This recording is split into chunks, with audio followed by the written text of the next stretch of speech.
Assalamualaikum dan salam sejahtera.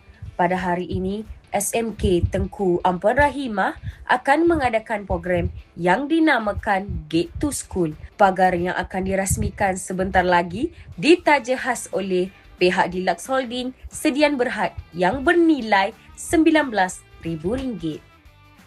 Dan sekarang saya bersama dengan Tuan Samsul Kamal bin Sudarmin, Pengetua SMK Tengku Ampuan Rahimah. Apakah makna sumbangan pintu pagar baru ini kepada pihak sekolah dan seluruh warga SMK Tengku Ampuan Rahimah? Okey.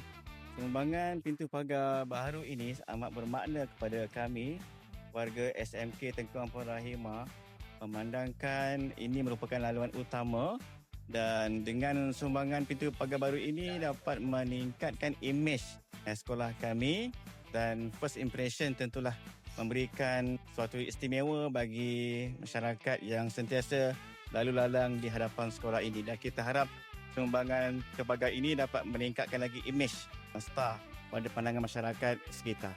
Apakah ucapan Tuan Pengetua yang ingin disampaikan kepada pihak Deluxe Holding atas sumbangan dan sokongan yang diberikan?